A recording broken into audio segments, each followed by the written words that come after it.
Welcome to this explainer. Today, we're diving into something that's honestly a bit of a minefield in American culture, and that is talking about housing prices.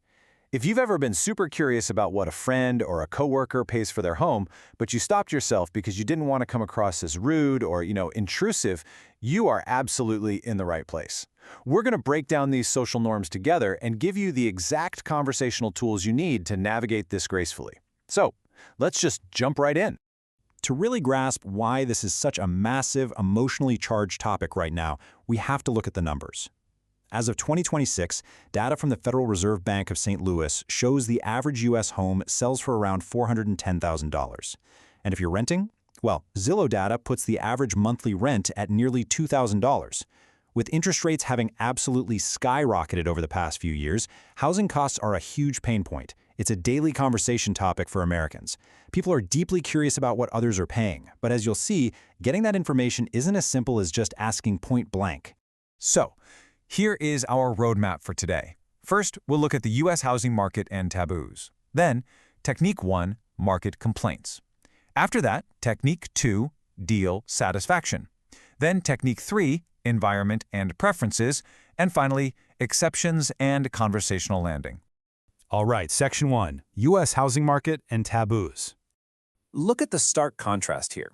If you simply walk up to someone and ask, "Hey, how much did your home cost?" It's considered a massive social boundary violation. Like, it feels incredibly rude. Why? Because in the US, a home isn't just a place to sleep, it's viewed as a highly personal financial asset. Asking for the price is essentially asking someone to reveal a huge chunk of their private net worth. Instead, your goal should be navigating the topic gracefully using indirect questions. Now, there is a slight nuance here we should mention.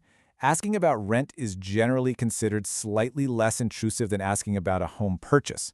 Renting is often seen as participating in a temporary market, right? Whereas buying a home means you're taking on a major long-term asset. But honestly, even with rent, you still really want to proceed with caution. The golden rule here remains, indirect is always better than direct.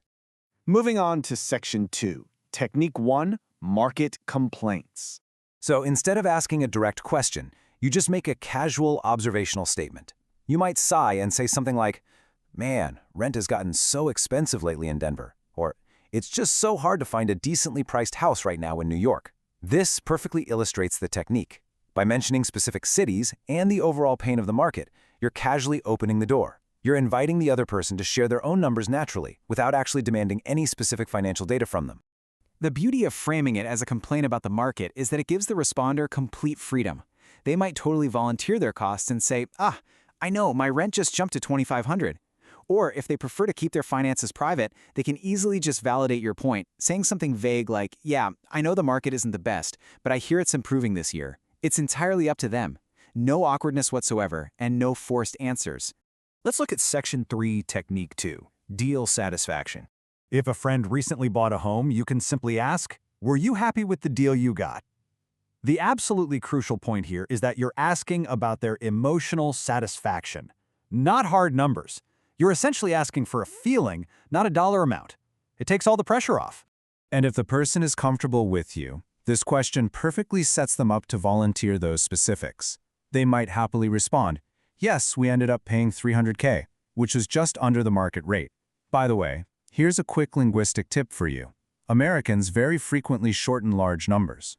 They'll say 300K or literally just, "We paid 300. And in this context, everyone understands they mean $300,000.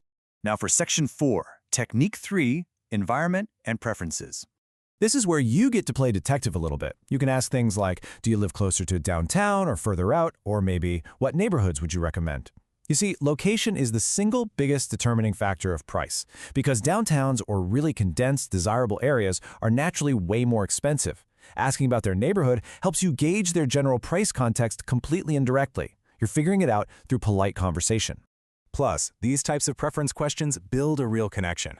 If you ask what they're looking for, they might give a really detailed, enthusiastic response like, "Oh, I'm hoping to find a 3-bedroom, definitely a house with a yard, somewhere the kids and the dog could play." This naturally eases you both into a much deeper, friendlier discussion where financial context might just organically surface, all without you ever having to pry. Finally, Section 5, Exceptions and Conversational Landing. Okay, I want you to treat this next approach as a massive, blinking caution sign. Crossing this social norm is highly, highly risky. You really need to proceed with extreme caution. Direct questions about housing prices should be reserved exclusively for your absolute closest, lifetime friends, like people you probably already discuss your salary and personal finances with. For 99.9% of your interactions, you should just avoid being direct altogether. But let's say you are in that 0.1% scenario with a best friend. The most polite way to ask directly is to soften it significantly. You'd say something like, "Mind if I ask, how much did you pay for your place?" And if they're comfortable, they might say, "Oh, not at all. We paid $250, just under the asking price."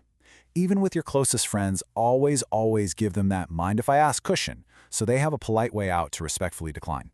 So, let's quickly recap your new conversational toolkit.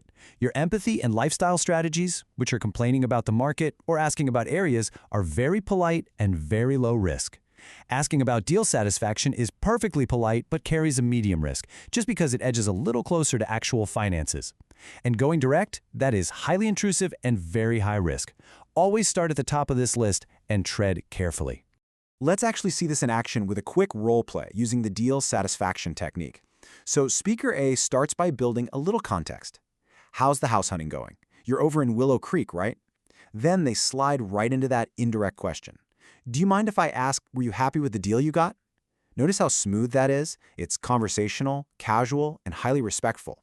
And because it was so polite, speaker B is totally comfortable and volunteers the info. Yes, I paid $400, which is great considering the market right now. Now, pay close attention to how speaker A lands the conversation here. Okay, that's not as bad as I expected. Things in the city are closer to $600. This is absolutely crucial. Speaker A makes an objective comparison to the overall market rather than making some subjective judgment on their friend's personal wealth. This keeps the conversation flowing safely and guarantees you avoid causing any offense. But guys, here is where American culture gets absolutely hilarious. Think about it. If it's such a massive cultural faux pas to directly ask someone what they paid for their house, how on earth does everyone seem to know exactly what their friends paid? Welcome to the Zillow irony. The funny truth is, in the US, real estate transaction data is largely public record. While Americans find it incredibly rude to ask you to your face, the vast majority of people will just politely smile during the conversation and then pull out their phones later to secretly look up your exact closing costs on public real estate apps like Zillow or Redfin. It's this hilarious, unspoken reality. The information is completely public, but the actual face-to-face conversation about it remains strictly taboo. It's such a wild cultural quirk, right? We demand absolute conversational privacy for data that is literally available to anyone with a smartphone. So, I'll leave you with this thought. Next time you find yourself curious about a friend's new home, will you test out one of our polite, indirect questions to build a deeper connection, or will you just quietly check Zillow? Thank you so much for joining me for this explainer. I hope you have a lot of fun practicing these techniques in your next English conversation. Catch you next time. Got it! What's up? Catch up! Aha!